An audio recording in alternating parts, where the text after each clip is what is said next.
Hola, muy buenas. Mi nombre es Sergio Belmonte y os doy la bienvenida a este discipulado cristiano que hemos denominado Conociendo a Jesús.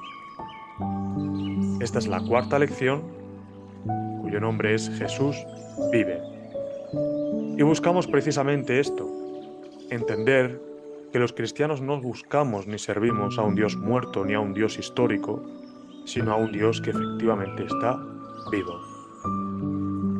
Para entender esto un poco, para analizar un poquito más en profundidad por qué nuestra fe se basa en un Cristo vivo, hemos de entender un poco las expectativas que el pueblo de Israel tenía acerca de Jesús, acerca del Mesías que se le había prometido. Y para ello nos vamos a meter dentro del contexto del pueblo judío, cuando vino él. ¿Cuáles eran las circunstancias que estaba atravesando el pueblo judío, las cosas que ya arrastraba de antes, y cuál era la percepción que el pueblo de Israel tenía acerca del Mesías que habría de venir? En primer lugar, hemos de ser conscientes que en esa época, cuando Jesús vino, Israel estaba ocupado por los romanos y no tenían libertad como nación propia. Como nación gobernante, como parte de ese imperio romano, en todo su esplendor, los romanos ejercían dominio a todos los niveles sobre los judíos, tanto a la hora de crear leyes, tanto a la hora como recaudar impuestos, movilizar tropas, incluso en cuanto a la religión.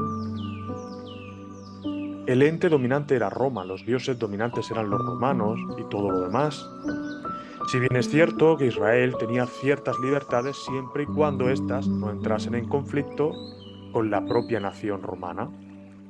Ellos tenían cierta libertad religiosa, se permitió seguir teniendo el Sanedrín y otras cuestiones, pero siempre y cuando no entraran en conflicto con las propias leyes y la propia religión romana. Esto se hacía así para mantener cierto orden público, ya que tampoco interesaba a Roma tener una nación subyugada y totalmente caótica y rebelde. Debía mantener el orden público, aunque Israel, vuelvo a repetir, estaba bajo el yugo de una nación extranjera. Esto era en el presente, pero si analizamos un poco cómo venía la historia desde atrás, vemos que Israel ya arrastraba varios siglos de dominancia extranjera. Ya en el año 722 a.C., 7 siglos antes de que el Señor viniese, por causa del pecado, nos estamos metiendo de lleno en ese reino dividido en el que teníamos 10 tribus en el norte, 2 tribus en el sur. Ya el imperio asirio, cuya capital era Nínive, arrasan toda la zona del norte, todo el imperio del norte, acabando con la vida y cautivando, llevándose en cautiverio al pueblo de Israel y provocando la diáspora de muchos de los israelitas que vivían por aquel entonces en la capital de Samaria y otros lugares de Israel. Hecho esto, Judá no aprende de las consecuencias del pecado y continúa su ciclo de depravación, de aumento de pecado en la nación, y el Señor envía como juicio a los caldeos. Nos acordamos que el rey Nabucodonosor, el babilonio, trae consigo a todas las huestes y arrasa por completo al reino del sur, al reino de Judá. Pero esto no queda aquí. Después de los caldeos vienen los medopersas, que es otro imperio más fuerte aún. Luego vienen los griegos. Alejandro Magno manda a todas sus falanges a conquistar prácticamente toda Asia, el mundo antiguo conocido. Y ahora son los romanos los que siglos después de que el imperio griego se debilitase, son los romanos los que han conseguido la victoria militar y los que han conseguido dominar sobre toda esa región.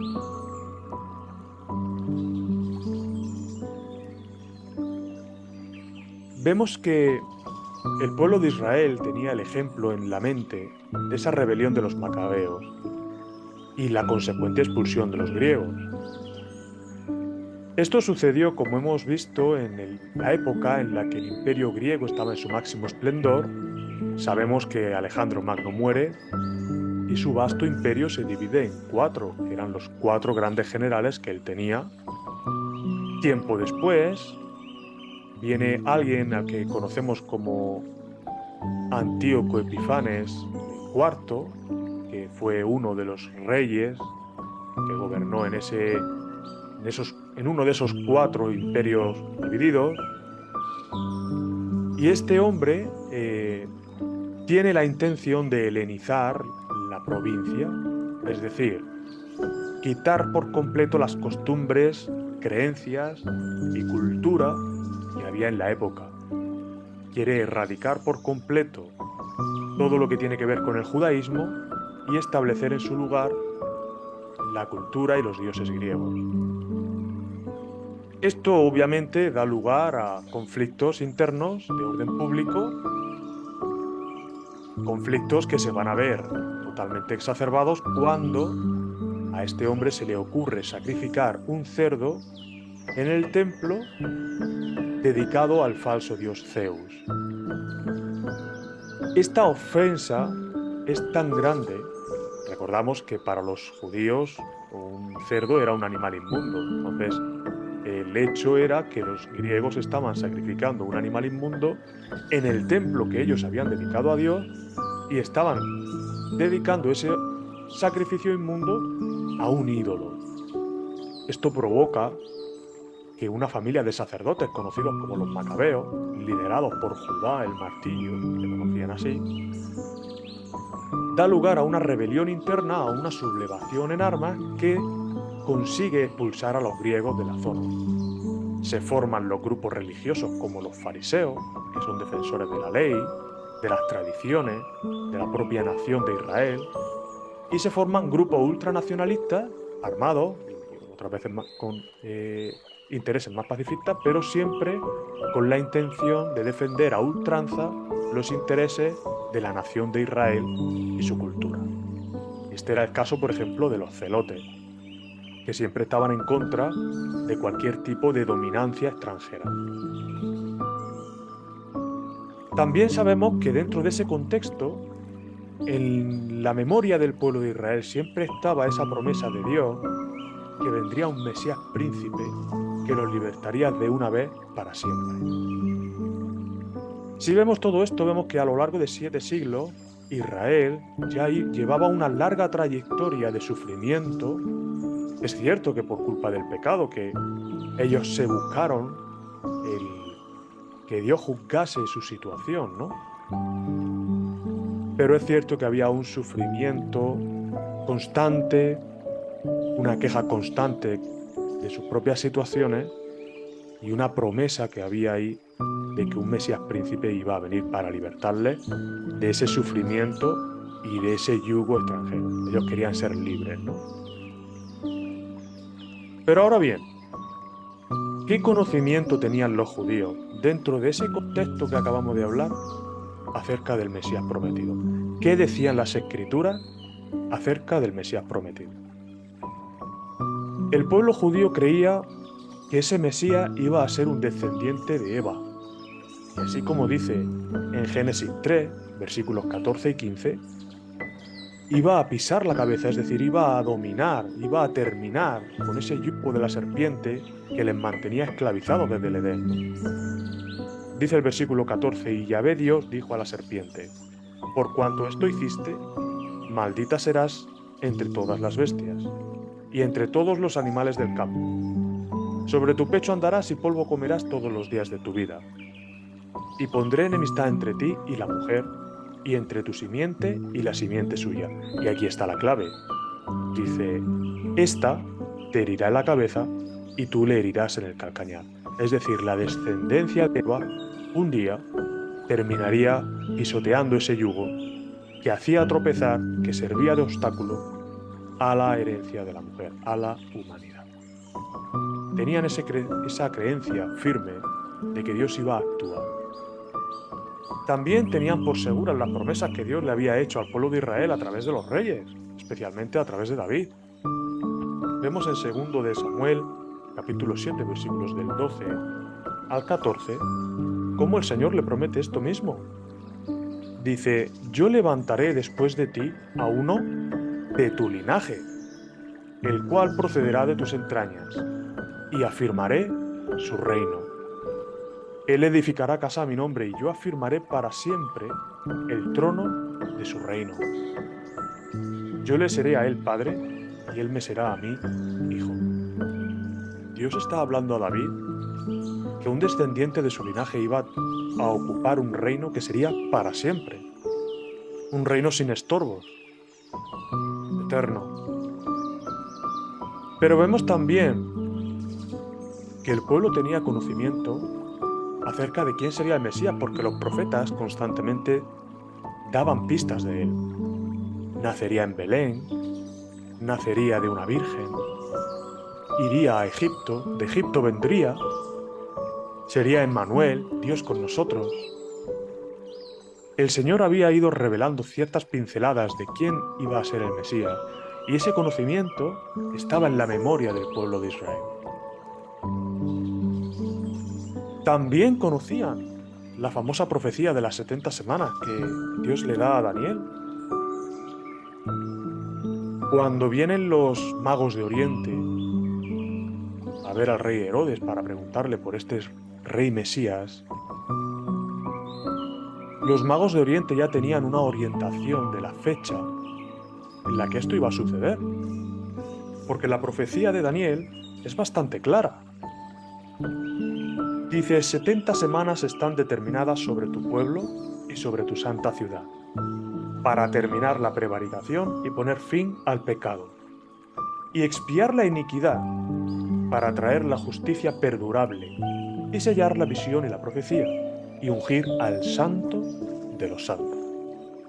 Sabe pues y entiende que desde la salida de la orden para restaurar y edificar Jerusalén hasta el Mesías príncipe, habrá 7 semanas y 62 semanas.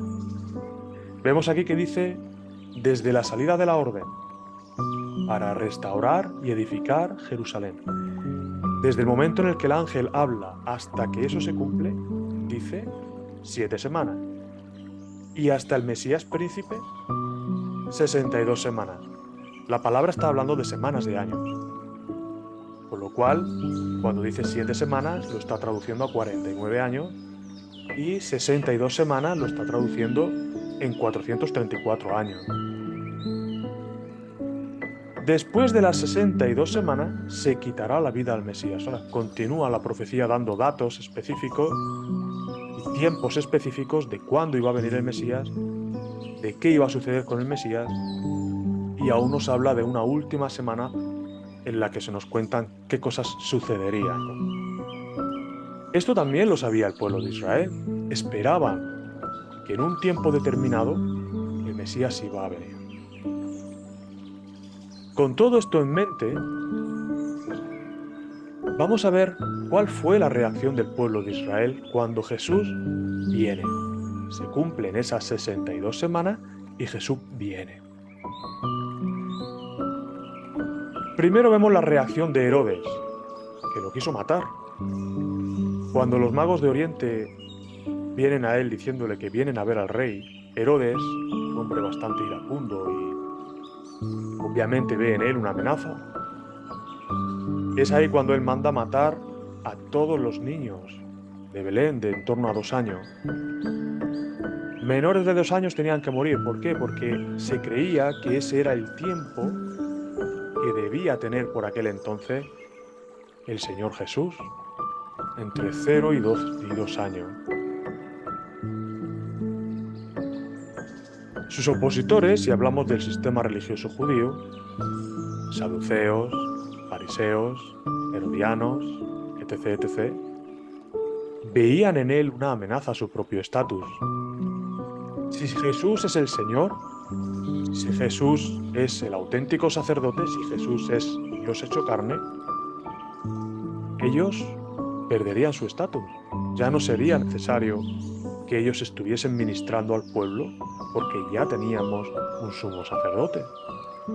Ellos dejarían de ganar sus ganancias deshonestas, como era en el caso de algunos. Recordamos cuando Jesús entra en el templo y tira todas las bancas al suelo y demás, porque está viendo que han convertido la casa de oración de su padre en cueva de ladrones. Estaban haciendo ganancia de algo que Dios había provisto para la reconciliación de los pecados del pueblo. Los sacerdotes, los sumos sacerdotes, se estaban enriqueciendo. Y no querían dejar ni esas riquezas ni el estatus que eso les proveía.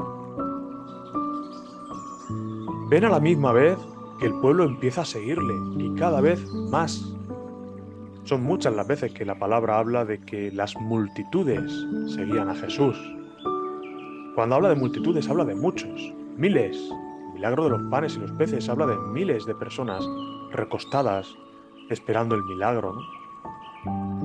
Cada vez el pueblo veía a Jesús más como ese Mesías, y todos los demás que ocupaban el poder le veían más como una amenaza.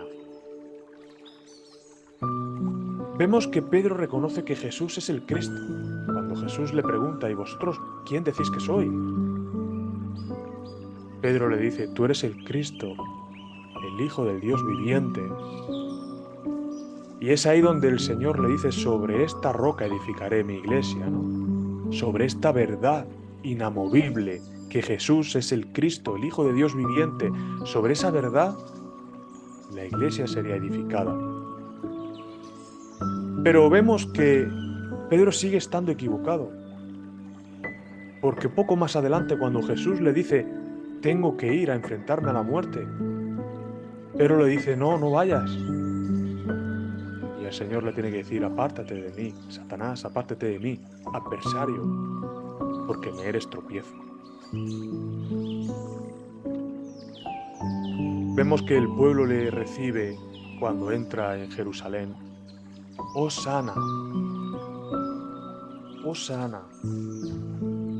Y la gente que iba delante y la que iba detrás clamaba diciendo: Hosana al Hijo de David, bendito el que viene en el nombre del Señor, Hosana en las alturas. Hosana es una expresión que viene a significar: sálvanos ahora. Sálvanos ahora, Hijo de David. Sálvanos ahora, tú que vienes de las alturas, tú que eres Dios. Sálvanos ahora. El pueblo esperaba un rey conquistador. El pueblo esperaba a alguien que le libertase de ese yugo romano, de la forma en la que ellos entendían. Venían de siglos de dominancia militar. Esperaban un líder militar, un conquistador, alguien que levantase en armas al pueblo. Así como sucedió siglos atrás con Judas Macabeo y la expulsión de los griegos, de una forma más sobresaliente, el pueblo esperaba a ese libertador. No esperaban un siervo sufriente. Por eso Pedro se opone a Jesús cuando Jesús le dice que va a morir, que va camino a enfrentarse a la muerte. No vayas. Y Jesús le dice: apártate de mí. De alguna forma le está diciendo: Pedro, no has entendido realmente quién soy. Soy Cristo, el Hijo de Dios viviente, sí. Pero mi Padre no hace las cosas como tú entiendes que las cosas tienen que ser hechas. No he venido como un conquistador, he venido como un siervo sufriente. De hecho, cuando los reyes de la antigüedad venían a una ciudad o entraban en ella, había dos formas de recibirle. Cuando el rey venía montado en un pollino, significaba que ese rey venía en son de paz. No había ningún tipo de interés bélico en su venida. Pero cuando el rey venía montado en un caballo, entonces sí, el pueblo debía temer, porque había traído consigo la guerra. La primera venida de Jesús en Jerusalén, Jesús monta un pollino. Leemos en Apocalipsis que cuando Jesús regrese por segunda vez a la tierra, lo hará sobre un caballo blanco. Pero no era el momento de ser un conquistador, era el momento de ser un siervo sufriente. De esta manera el pueblo vivió una realidad un tanto distinta a lo que el pueblo pensaba que iba a suceder. El pueblo estaba convencido de que Dios iba a obrar, pero creían que iba a obrar de una forma diferente. Jesús insiste hasta en 3 ocasiones de que iba a morir. Da cada vez más detalles de cómo iba a morir. Sus discípulos más allegados están viendo sus esperanzas en un rey conquistador cómo van disminuyendo. Necesitamos a alguien que nos libere de Roma. Tú eres el que nosotros esperamos. Y sin embargo ese líder camina hacia la muerte. Insiste. Judas Iscariote traiciona a Jesús al ver sus expectativas truncadas. Nos acordamos que Judas era el que administraba el dinero del grupo. Jesús era el conquistador, él pensaría en su corazón. Si él es el Mesías prometido y él es el conquistador, y yo ahora, que soy un simple discípulo, estoy encargado del dinero, cuando el rey establezca su reino, quizá yo seré ministro de economía o administraré las finanzas del país. Nos acordamos que Judas metía la mano en la bolsa del dinero, robaba al propio grupo. Posiblemente sus expectativas se vieron truncadas porque él vería una posibilidad de enriquecerse a sí mismo con la venida de ese rey conquistador. Y cuando Jesús insiste en que va a morir, Judas ve que ese sueño jamás se vería realizado. Es por eso que se dirige hacia el templo y habla con el Sanedrín y traiciona a Jesús por esas 30 monedas de plata. Porque ahí estaba su tesoro, ahí estaban sus expectativas. Fruto de esto, Jesús es detenido y juzgado injustamente por el Sanedrín.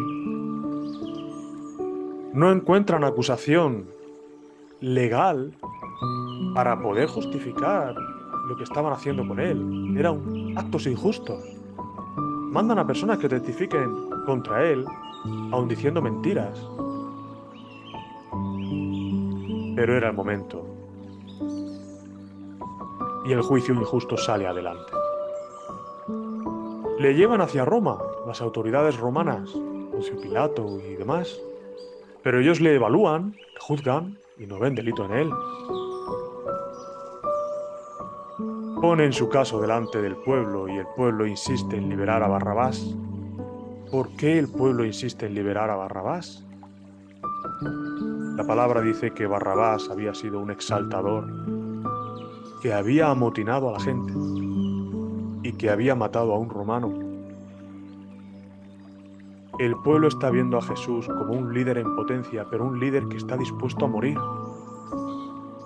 Y ve en Barrabás un líder dispuesto a sublevarse, dispuesto a tomar las armas, dispuesto a iniciar una rebelión. Y era lo que el pueblo quería, porque el pueblo estaba confundido. El pueblo sigue queriendo un conquistador, pero paso tras paso, Jesús se dirige al Calvario. Y una vez arriba los golpes empiezan a resonar sobre la madera. La lanza atraviesa su costado. Jesús muere. Y la esperanza del pueblo se apaga lentamente. El pueblo pensaba que iba a venir un rey conquistador, que les librase de ese yugo de Roma, que les librase de ese tormento de siglos, de yugo extranjero, y ven cómo el Mesías prometido muere en la cruz. El pueblo se desanima.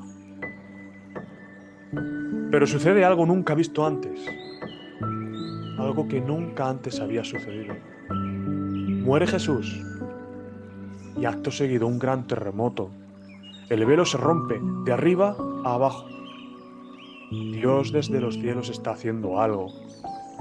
Grandes señales. Personas que resucitan de los muertos. Algo está pasando. Tan grande es lo que está pasando. El centurión que está a los pies de Jesús en la cruz dice: verdaderamente este era el Hijo de Dios. Hasta las mentes más obtusas o los corazones más endurecidos empiezan a ser tocados. Algo está pasando. Como consecuencia, el Sanedrín actúa. Y por temor a perder lo que ellos ya tenían, coaccionan a Roma para que actúe también. Y Roma pone guardia sobre la tumba para evitar lo inevitable. Los discípulos sabían que Jesús iba a resucitar, ya lo había dicho muchas veces, aunque no lo creían. Pero ese rumor estaba ahí, pululaba entre el pueblo. Si Jesús realmente resucitaba, el Sanedrín tenía los días contados. Roma quiso asegurarse de que eso no sucedía. Y puso guardias. Los guardias debían estar ahí, velando día y noche, con pena de muerte si se ausentaban de su servicio. Pero todos los esfuerzos del hombre fracasan. No importó que sobre esa piedra hubiesen puesto un sello romano. No importó que hubiesen puesto guardias. El cielo responde. El ángel viene del cielo. Y la tumba está vacía. Jesús se manifiesta a María Magdalena, a los dos que van de camino a Emaús, a los discípulos cuando se esconden del Sanedrín y a puerta cerrada se reúnen. Jesús se manifiesta a más de 500 personas y a todos los que se reúnen con él en Betania. Una y otra vez, Jesús, durante un tiempo, pone de manifiesto que su resurrección es real, que Él no está muerto, la muerte no tiene poder sobre Él. Él es real, Él vive. Su resurrección es evidente. Y si no fuera suficiente, los más cercanos a Él le ven ascender al cielo. Cosas maravillosas, cosas que ojo no vio hasta el momento, son las que Dios tenía preparado para su pueblo. Los creyentes en ese momento entienden quién es realmente Jesús. Aquellos que hasta entonces esperaban un siervo que venía para hacer la voluntad del Padre y conquistar, ahora entienden que ciertamente Jesús es ese conquistador, pero el Imperio Romano no era el mayor de los problemas de los judíos, era el pecado. La victoria de nuestro rey conquistador fue sobre el pecado. Y para ello tuvo que ser siervo sufriente, y ahora sí, el pueblo lo estaba entendiendo. Los creyentes lo estaban entendiendo. Ahora sí sabían quién era realmente Jesús. Y en aquella cruz vemos que su resurrección y ascensión dan prueba de que Jesús es Dios. Hasta el momento, nadie había tenido poder sobre la muerte para dar su vida y para tomarla. Tanto su resurrección como su ascensión demuestran que Jesús venció la muerte y el pecado. Ninguno de los dos tuvo autoridad sobre él. Su cuerpo no vio corrupción y fue ascendido en gloria. Él demostró no estar muerto y su testimonio era veraz. Yo soy el camino y la verdad y la vida, dijo el Señor. Él es la verdad. Todo cuanto salía de su boca era verídico. No había engaño en él. Y esto tiene una implicación para nuestra vida. Si su resurrección dan prueba de que Jesús es Dios y Dios es realmente con nosotros, tenemos que tener seguridad. Seguridad. No nos ha salvado un cualquiera. Nos ha salvado Dios mismo, intercediendo de forma personal por la salvación de cada uno de nosotros. Pero si Jesús venció a la muerte y al pecado, ahora somos libres del pecado y no tenemos por qué tener miedo a la muerte. La muerte es una experiencia por la que todos pasamos. Es la puerta que todos hemos de atravesar para lo que ha de venir. Pensemos en un recién nacido. cuando está en el vientre de su madre. Y sus ojos no han visto ni siquiera la luz del sol por una vez. Él está caliente, él está cómodo, él está seguro dentro de la barriga de su madre. Quizá puede tener temor, porque ahora va a vivir una experiencia que jamás ha vivido. Va a nacer y puede tener miedo. Pero tan pronto como sus ojos se abren fuera del vientre de su madre, el niño entiende que lo que hay fuera es mejor. Nosotros tampoco debemos tener miedo a la muerte, porque lo que nos espera más allá es mejor. Con Cristo Jesús es mejor. Somos libres del pecado, no tenemos que tener miedo a la muerte.